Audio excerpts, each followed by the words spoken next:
SD kelas 1 atau 2, namun anak SMP yang seharusnya sudah fasih membaca dan menulis. Namun di Buleleng, Bali ada 400 siswa SMP yang nyatanya belum lancar baca tulis. Ya, dunia pendidikan sedang tidak baik-baik saja. Hal ini terbukti dari ratusan siswa SMP di Bali yang tidak bisa baca. Ratusan anak SMP tidak bisa baca tulis. Setelah mendengar berita ini, mungkin akan menimbulkan banyak pertanyaan. Apa yang terjadi? Apa penyebab ini terjadi dan siapa yang harus disalahkan di sini? Orang tuanya kah? Gurunya? Muridnya atau sistem pendidikannya? Oke, permasalahan anak SMP yang tidak bisa membaca dan menulis ini bisa dibilang akan menjadi permasalahan yang sangat serius dan berakibat fatal bagi kesejahteraan, baik itu untuk anak kita di masa depan ataupun bangsa kita ke depannya. Karena setelah diteliti kembali, ketika saya membaca-baca kembali, menurut UNESCO, anak kelas 4 SD itu harus sudah bisa membaca. Anak kelas 4 SD, sekitar umur 9 atau 10 tahun, mereka harus sudah bisa baca. Dan sekarang, anak SMP belum bisa baca. Ini patut dipertanyakan, kenapa? Kenapa bisa? Dan setelah saya dengar lebih jauh tentang berita tersebut, ada beberapa penyebab kenapa permasalahan ini bisa terjadi. Yang pertama, kurangnya motivasi. Itu persentasenya ada di 40%, lalu yang kedua, tidak tuntasnya belajar. Itu persentasenya ada di 10%, dan yang terakhir yang paling tinggi, ada di sistem dan pendampingan dari sekolah. Itu 50%.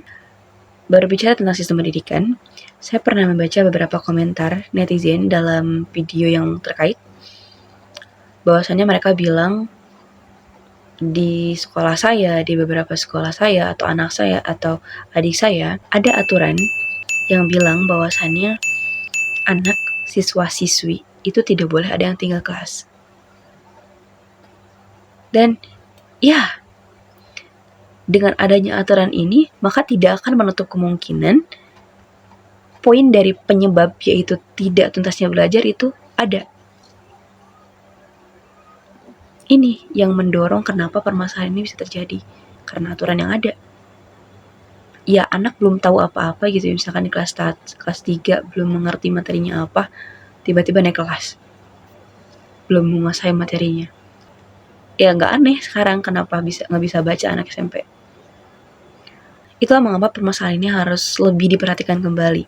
Karena permasalahan ini bukan hanya dari segi psikologis anaknya saja, tetapi bisa juga dari permasalahan bagaimana cara guru itu menyampaikan materi di kelas. Apakah materi itu bisa disampaikan kepada murid dengan sangat jelas dan murid itu bisa memahami materinya, atau bahkan tidak.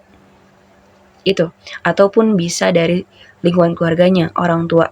Peran orang tua itu sangat penting bagi pertumbuhan anak, apalagi perkembangannya gitu. Kurang perhatian dikit aja, itu udah bisa merubah si anak. So, jadi menurut saya untuk sistem pendidikan di Indonesia sendiri ini masih terbilang kurang menurut saya. Khususnya dalam kurikulum, ada beberapa program yang ingin dilaksanakan. Ada yang terlaksana, ada pun yang tidak terlaksana. Dan kalaupun itu terlaksana, kalau pengaplikasiannya benar, baik, ya pasti akan berdampak baik juga pasti ke depannya. Dan permasalahan ini itu tidak mungkin ada kalau pengaplikasiannya dengan baik. Ya kalau tidak, ini akibatnya. Anak SMP tidak bisa baca dan berbagai permasalahan-permasalahan negatif di kehidupan anak-anak di lingkungan sekolah.